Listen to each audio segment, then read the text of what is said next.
Vocês se lembram, nós estávamos comentando sobre a Santa Missa. Falamos já sobre os ritos iniciais e a liturgia da palavra. Hoje vamos comentar a segunda parte da missa, ou seja, a liturgia eucarística e os ritos finais. Foi na última ceia que Cristo instituiu o sacrifício do Novo Testamento. Com este sacrifício, ele tornou presente para todo sempre seu oferecimento na cruz. A liturgia eucarística começa com a procissão e a apresentação das oferendas que se converterão depois no corpo, sangue, alma e divindade de nosso Senhor Jesus Cristo. O sacerdote ou o diácono, que auxilia o sacerdote, prepara então o altar, colocando sobre ele o corporal, o purificador, o missal e o cálice com a patena. Depois disso, são trazidas as oferendas, o pão e o vinho, bem como as ofertas do povo fiel para suprir as necessidades dos pobres e também da igreja. O sacerdote então lava as mãos, expressando assim seu desejo de purificação interior. Depois de todos esses preparativos, começa a oração eucarística propriamente, que é o centro e o ápice de toda a celebração eucarística. Ela começa com a oração de ação de graças, na qual o sacerdote, em nome de todo o povo, de toda a assembleia que está ali na igreja, dá graças a Deus por sua obra de salvação em favor de todos os homens. O Senhor esteja convosco. Ele está no meio de nós. Corações ao alto. O nosso coração está em Deus. Demos graças ao Senhor nosso Deus. Em seguida, a assembleia, unindo-se aos anjos, entoa o santo.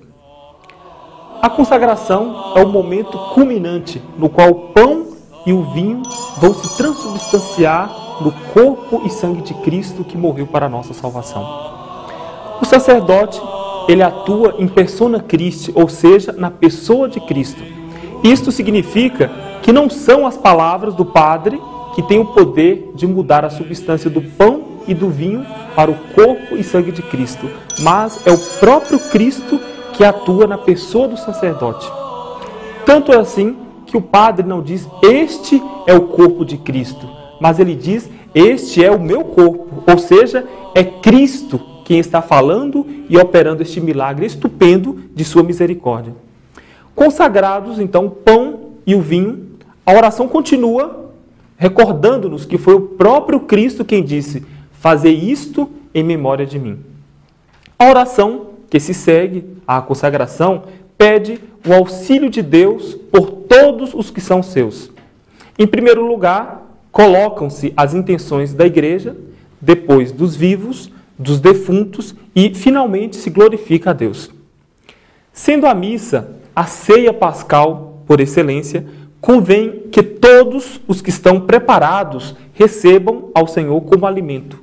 Assim, inicia-se o rito da comunhão, pronunciando a oração que o próprio Cristo nos ensinou, que é o Pai Nosso. Pai nosso que estás nos céus, santificado seja o vosso... Após, então, o Pai Nosso, vem o rito da paz, onde se implora a paz e a unidade na igreja e em toda a família humana. A paz do Senhor esteja sempre convosco. O amor de Cristo nos une. Depois, então, do rito da paz, podemos observar que o sacerdote reza em voz baixa, enquanto se fracciona a hóstia. É muito comum, quando vamos à missa, notar que, em determinado momento, o sacerdote se inclina sobre o altar, enquanto ele parte a hóstia, já consagrada, pegando uma pequena parte da hóstia e colocando dentro do cálice. E nós nos perguntamos, que oração que ele está fazendo? O que está acontecendo? O que significa isso?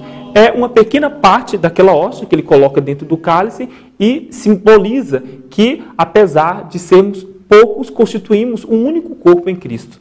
Eis o Cordeiro de Deus que tira o pecado do mundo. Senhor, eu não sou digno de que entreis... Durante a fracção da hóstia se entoa o Cordeiro de Deus, seguido das palavras do centurião romano. Senhor, eu não sou digno de que entreis em minha morada, mas dizei uma palavra e serei salvo. Os fiéis que estão preparados comungam e depois da comunhão o sacerdote implora os frutos do mistério celebrado e o povo todo responde amém.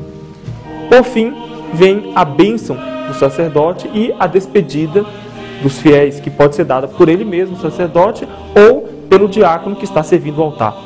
Daí, então, temos a procissão de saída, que em geral é precedida por alguma prece ou um cântico em louvor a Nossa Senhora. E terminada a Santa Missa, voltamos para casa com a alma cheia de Deus, com a alma transbordando de amor de Deus e amor ao próximo.